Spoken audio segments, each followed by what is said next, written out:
அடுத்த கட்டமாக இப்பொழுது அவர்கள் எஹராத்தை அணிந்து உம்ராவுடைய நியத்தை வைத்து மக்காவை நோக்கி செல்லக்கூடிய நேரத்திலே இப்பொழுது அவர்கள் எஹராத்தில் நுழைந்து விட்டார்கள். அதாவது உம்ராவுடைய கடமையில் நுழைந்து விட்டார்கள். எவரொருவர் எஹராத்தை அணிந்த நிலைமையில் இருக்கின்றார்களோ அவர்களுக்கு எவைகளெல்லாம் ஹலாலாக இருந்ததோ அவைகளில் சிலது ஹராமாகிவிடும். உதாரணத்துக்கு, அவர்கள் எஹராத்தை அணிந்தவர்கள் நகம் வெட்டுவது, முடிகளை வெட்டுவது, முடிகளை களைப்பது, நறுமணங்களை அத்தர் போன்றவைகளை பூசுவது ஆண்களாக இருந்தாலும் பெண்களாக இருந்தாலும் அனைவர்களுக்கும் அது ஹராமாகிவிடும்.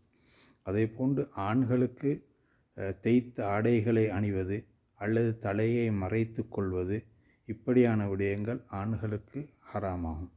பெண்களாக இருந்தால் பெண்கள் முகத்தை மூடுவது அல்லது முடிகள் காணக்கூடிய நிலைமையில் அவர்கள் அந்த ஆடைகளை அணிவது இவைகள் ஹராமாகும். பெண்கள் தன்னுடைய முழு உடம்பை மறைத்து முகத்தையும் கையையும் தவிர மற்ற அனைத்து உறுப்புகளையும் மறைத்திருக்க வேண்டும். இந்த விடயங்கள் எதையுமே அவர்கள் செய்யக்கூடாது. அதே போன்று வேட்டையாடுவது இப்படியான ஹரத்தில் இருக்கக்கூடிய விஷயங்கள் இவைகள் திருமண வைபவங்கள் நடத்துவது அல்லது அதுக்கான பேச்சுவார்த்தைகள் இவைகள் எதுவுமே செய்யக்கூடாது. இவைகளெல்லாம் எஹராம் அணிந்தவர்கள் செய்யக்கூடாத ஹராமான செயல்கள். இந்த நிலைமையில் தான் அவர்கள் உம்ரா முடிக்கும் வரைக்கும், உம்ரா கடமை முடிக்கும் வரைக்கும் இருக்க வேண்டும். இப்பொழுது அவர்கள் தாயிஃபில் எஹ்ராம் கட்டி தல்பியா ஓதியவர்களாக ஹரத்தை நோக்கி சென்றால் அங்கு ஹரத்தில் வைத்து மஸ்ஜிதுக்கு வலது காலை வைத்து உள்ளே நுழைவது, நுழைந்ததன் பின்னால் அங்கே ஹஜருல் அஸ்வத் கல் இருக்கின்றது.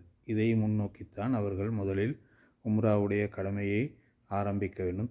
தவாஃபின் மூலமாக அங்கே கல்லுக்கு எதிராக பச்சை நிற லைட் இருக்கும். இதைத்தான் அவர்கள் முன்னோக்கி அடையாளமாக வைத்து அவர்கள் தன்னுடைய உம்ராவுடைய கடமையை நிறைவேற்ற வேண்டும். உம்ராவுடைய கடமை நிறைவேற்றக்கூடிய நேரத்தில் தவாஃப் தான் முதல் கடமையாக இருக்கின்றது. இந்த தவாஃபுடைய கடமையில் 2 சுன்னத்துகள் இருக்கின்றது. முதலாவது இல்திபா, 2வது ரமல். இந்த இல்திபா என்பது ஆண்கள் தன்னுடைய எஹ்ராத்தை 2 தோள்களை மறைத்து அணிந்திருப்பார்கள்.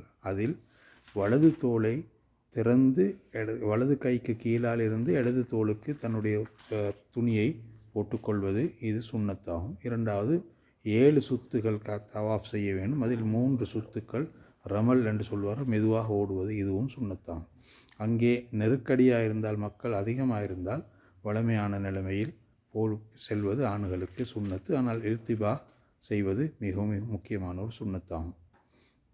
இப்பொழுது உம்ராவை கடமையை நிறைவேற்றுவதற்காக முதலில் நாம் என்ன செய்ய வேண்டும் என்றால், ஹஜருல் அஸ்வத் கல்லை முன்னோக்கி அங்கே பிஸ்மில்லாஹி அல்லாஹு அக்பர் என்று சொல்ல வேண்டும். கல்லை முத்தமிட்டு சொல்வதாயிருந்தாலும் பரவாயில்லை. முத்தமிட முடியாதவர்கள் தன்னுடைய ஒரு வலது கையினால் சைக்கினை காட்டி கையை நீட்டி பிஸ்மில்லாஹி அல்லாஹு அக்பர் என்று சொல்லியவர்களாக உம்ராவுடைய தவாஃபை நிறைவேற்றுவேன் என்று மனதால் நியத்து வைத்து அவர்கள் தவாஃபை ஆரம்பிக்க வேண்டும்.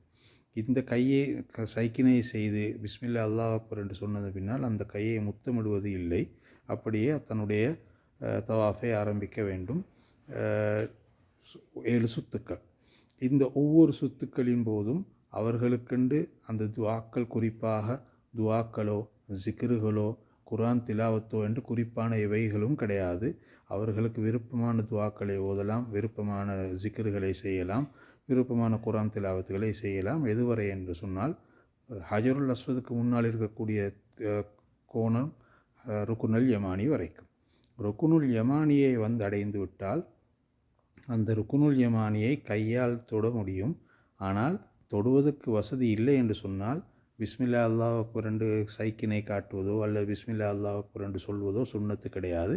அவர்கள் அந்த இடம் வரைக்கும் வந்ததன் பின்னால் ஹஜருல் அஸ்வத் வரைக்கும் உள்ள அந்த இடைப்பட்ட இடத்துக்கு வரக்கூடிய நேரத்தில் ரப்பனா ஆத்தினா ஃபித் துன்யா ஹசனா வஃபில் ஆஹிரத்தி ஹசனத்தன் வக்கினா அஸாபன்னார் என்ற துவாவை திலாவத்தை ஓதியவர்களாக அந்த ஹஜருல் அஸ்வதை வரைக்கும் வர வேண்டும்.